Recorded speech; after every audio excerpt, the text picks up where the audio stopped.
bustling heart of Baltimore's industrial district, where the hum of truck engines mingles with the chatter of weary travelers, a sinister presence lurked unseen. By day, the truck stop seemed ordinary, a place for drivers to grab a meal and stretch their legs. But by night, it became a hunting ground for a predator whose crimes would defy comprehension. Over a span of 3 years, people vanished. Drivers, hitchhikers, even locals who had the misfortune of crossing paths with a monster. Police dismissed many cases as runaways or transient disappearances. But when human remains surfaced near the Patapsco River, a horrifying pattern emerged. Someone was stalking these roads, preying on the vulnerable and leaving a trail of devastation in their wake. What investigators uncovered would shock the nation. Gruesome murders, dismemberment, and a chilling claim that the killer had turned his victims into something unthinkable. The story of Baltimore's meat pie killer is not for the faint of heart. It is a tale of deception, brutality, and the darkest recesses of the human mind. Tonight, we step into the shadows to uncover the horrifying truth. It all began with a missing poster pinned to the wall of a convenience store. Linda Carlson, a 27-year-old waitress, was last seen leaving her late-night shift at a diner just off Route 40. She was known to walk home most nights, cutting through the parking lot of the truck stop. When she didn't arrive home, her family assumed she had stayed with a friend. Days turned into weeks, but Linda never returned. She wasn't the only one. Paul Ramirez, a long-haul truck driver, was reported missing by his dispatcher after failing to check in. Known for his punctuality, Paul's sudden disappearance raised red flags. His truck was found abandoned near the same truck stop, keys still in the ignition, but there was no sign of Paul. The police suspected foul play but had no leads. Over the next several months, whispers of danger began to spread among the regulars at the truck stop. 3 more people vanished, 2 women and 1 man, all seen near the same area before they disappeared. Their connections to the truck stop were undeniable, but beyond that, there was no concrete evidence to link the cases. The fear among locals grew, yet the truck stop remained a lifeline for travelers, oblivious to the lurking danger. But then, the discoveries began. The first gruesome find came from a fisherman along the Patapsco River. He was casting his line on a quiet morning when he noticed a large plastic bag tangled in the reeds. At first, he thought it was just trash, but when he opened it, the stench hit him before the horror fully registered. Inside were human remains, parts of a body that had been crudely dismembered. The coroner confirmed it belonged to one of the missing women, though much of her identity had been erased by the brutality of the act. The discovery sent shockwaves through the community. People began to recall strange sightings at the truck stop. A lone man sitting in his truck late at night, staring into the distance, or a figure hauling heavy bags into the woods. The descriptions varied, but one detail remained consistent. The man was large, almost towering, with a face that seemed both unremarkable and unnervingly calm. Investigators worked tirelessly to piece together the growing list of victims. Each disappearance followed a pattern. Young women, often hitchhikers, or those living transient lives, and a few men who seemed to have been in the wrong place at the wrong time. The killer was targeting the vulnerable, those who wouldn't be immediately missed, making it harder for authorities to connect the dots. As the investigation deepened, a horrifying realization emerged. The killer wasn't just murdering. Evidence suggested he was dismembering his victims, disposing of some parts in the river while keeping others. Forensic experts found traces of human tissue in fire pits and dumpsters near the truck stop. It was as if the killer had no interest in hiding the savagery of his acts, but rather reveled in the gruesome aftermath. One chilling account came from a woman who narrowly escaped. She had been hitchhiking along Route 40 when a man in a truck offered her a ride. He seemed friendly at first, asking where she was headed and offering her a sandwich from a cooler. But as the ride progressed, his demeanor changed. He became silent, his grip tightening on the steering wheel as he drove past her intended stop. Sensing danger, she pretended to feel sick and begged him to pull over. When he did, she bolted from the truck and ran into the woods, eventually flagging down another driver. Her description of the man, his size, his quiet intensity, matched the accounts investigators were beginning to compile. The truck stop itself became a focal point of the investigation. It was a sprawling, grimy expanse, filled with the smell of diesel fuel and greasy food. It had always been a place where people came and went, many of them leaving no trace. That anonymity had made it the perfect hunting ground for a predator. Detectives canvassed the area, interviewing workers, regular patrons, and anyone who might have seen something unusual. Some recalled hearing strange noises, cries in the night that they dismissed as drunken arguments or animals. Others mentioned a man who worked at the truck stop, someone who kept to himself but always seemed to be watching. And then there were the rumors. A bizarre tale began circulating among the truckers. It was said that someone had been selling homemade meat pies out of their truck, offering them at a low price to anyone passing through. Those who tried them recalled the taste being odd, almost metallic, but few questioned it. After all, the life of a trucker didn't leave much room for culinary scrutiny. But as the stories of missing persons grew, so did the fear that the pies weren't made of pork or beef as advertised. The evidence remained circumstantial, but the narrative was becoming clearer. Someone was preying on the people who frequented the truck stop, exploiting their vulnerabilities and vanishing without a trace. The killer seemed methodical, patient, and disturbingly confident, leaving just enough clues to terrify but not enough to convict. The police knew they were dealing with someone who wasn't just a murderer, but a sadistic mind who enjoyed toying with his prey and the people searching for him. For the families of the victims, each new discovery brought hope for answers, but also deepened the pain of knowing what their loved ones had endured. And still, the truck stop buzzed with life, its neon signs beckoning weary travelers to stop for a bite to eat, never knowing the terror that awaited some of them in the shadows. When the dismembered remains of Linda Carlson were discovered near the Patapsco River, the Baltimore Police Department knew they were dealing with more than just a missing person. What they didn't know was the scale of the horror they were about to uncover. The gruesome find spurred an immediate investigation, with officers piecing together patterns from other unsolved cases in the area. It didn't take long for them to notice a chilling commonality. Each of the victims had last been seen near the Route 40 truck stop.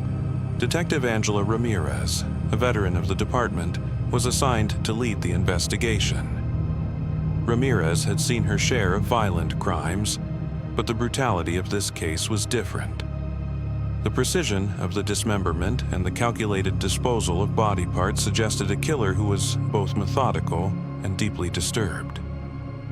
As she stood at the riverbank where Linda's remains had been found, she made a silent vow to bring the monster behind this to justice. The investigation team began by combing through missing persons reports from the past 5 years, focusing on those who had disappeared near the truck stop. The list was staggering. At least a dozen people had vanished without a trace, their cases dismissed as runaway incidents or transient disappearances.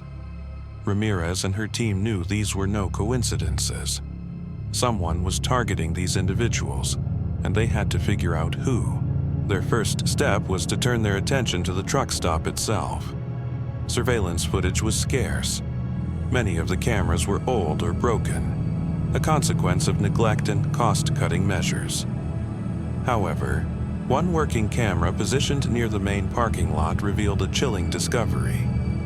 Over the course of several months, the same truck appeared repeatedly during late-night hours. It was a rusty blue semi with no visible logos or distinguishing marks. The driver, a large man with a stocky build, never entered the diner or interacted with others. Instead, he lingered in the shadows, watching. Witness interviews began to paint a clearer picture of the suspect. Workers at the truck stop described a man fitting the description, a loner who was often seen working odd hours. He rarely spoke unless spoken to and had a habit of disappearing for days at a time. One waitress recalled him asking her for leftovers, saying he liked to take them home to experiment with recipes. Another employee mentioned seeing him hauling large, heavy bags into the woods late at night. But these accounts were vague, and the man remained nameless. The breakthrough came when Ramirez decided to expand the search beyond the truck stop. She instructed her team to investigate nearby areas for signs of disturbed soil or dumped evidence. It was during this sweep that they found the second body, buried in a shallow grave just a mile from the truck stop. The victim, later identified as Paul Ramirez, the missing trucker, had been mutilated in a manner similar to Linda Carlson. But this time, there was more evidence. Fragments of duct tape, a broken knife handle, and a single strand of synthetic fiber were recovered from the site. The fiber would later be traced to the interior lining of a truck seat. With 2 confirmed victims and a mounting pile of circumstantial evidence, the investigation intensified. Ramirez began to focus on the suspect's behavior. Profilers were brought in to analyze the killer's actions. Their assessment was chilling.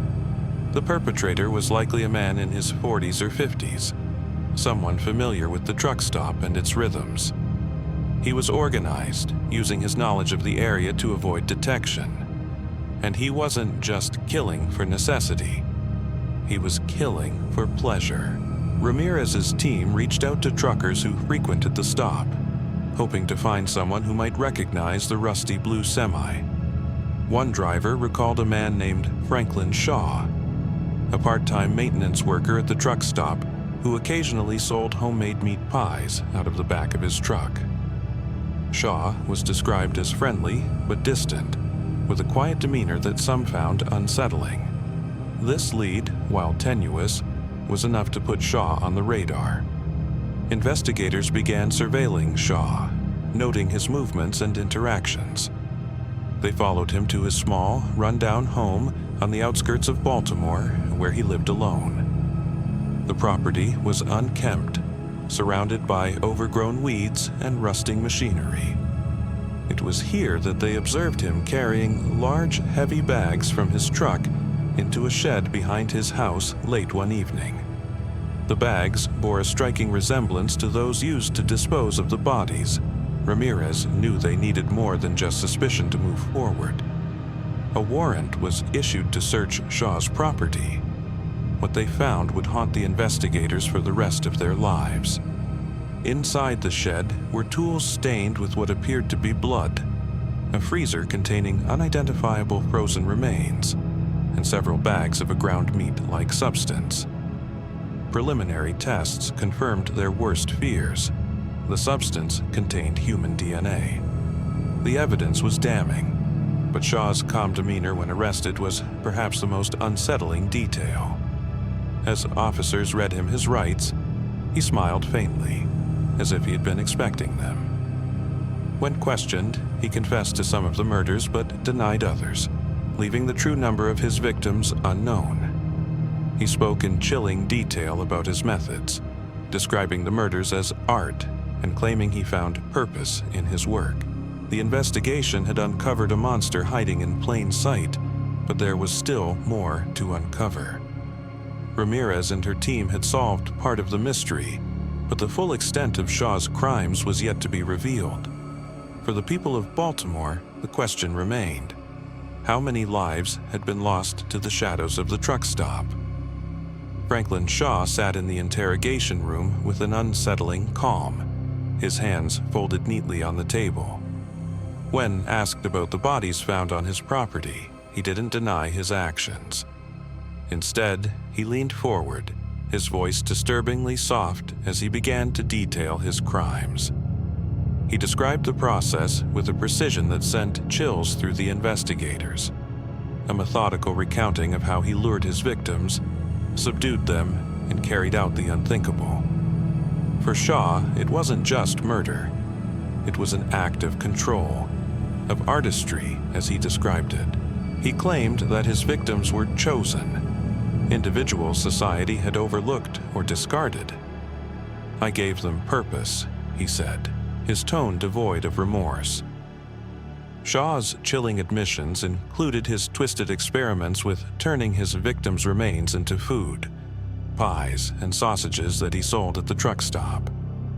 Investigators were horrified as he explained how he relished the anonymity, knowing that dozens of people unknowingly consumed his grisly creations. Psychologists brought in to assess Shaw found a deeply disturbed individual. He exhibited traits of narcissism and psychopathy, showing no empathy or regret for his actions. His need for control and dominance drove his sadistic behavior, while his detached demeanor allowed him to carry out his atrocities without hesitation. For Shaw, his crimes were about power, over life, over death, and over those who never suspected him. As they unraveled his past, investigators discovered a history of abuse and neglect that seemed to have shaped Shaw's warped psyche. He had lived a life of isolation, harboring a deep resentment toward society. His gruesome acts were, in his own words, a way to balance the scales. Shaw's confessions were more than just shocking. They revealed the depths of human depravity, leaving investigators and the community grappling with a haunting question. How could such evil go unnoticed for so long? Franklin Shaw's trial was a spectacle of horror and disbelief. The courtroom was filled with grieving families, curious onlookers, and seasoned reporters, all drawn by the sheer grotesqueness of his crimes. Shaw's chilling confessions left no room for doubt. The evidence, a freezer full of remains, bloodied tools, and traces of human DNA in his so-called meat pies, sealed his fate. He was convicted on multiple counts of first-degree murder and sentenced to life without parole. For the families of his victims, the verdict brought a measure of justice, but the scars of their loss remained. Many struggled to comprehend the inhumanity of Shaw's actions, haunted by the knowledge of what their loved ones endured. The truck stop, once a hub of life, became a symbol of terror. Its neon lights dimmed, and its doors eventually closed, leaving behind echoes of its dark past. Yet, the story of Franklin Shaw serves as a grim reminder of the predators who can hide in plain sight. It challenges us to look closer, to question the shadows, and to remain vigilant against the darkness that sometimes walks among us. Thanks for watching till the end. If you found this video intriguing, please give it a thumbs up, subscribe to our channel, and hit the notification bell so you never miss an update. Share your thoughts and theories in the comments below, and let's continue to uncover the truth behind the world's most chilling crimes together. Stay safe, stay curious, and remember, the darkest secrets often hide in plain sight. Until next time, thank you for being a part of Deadly Secrets.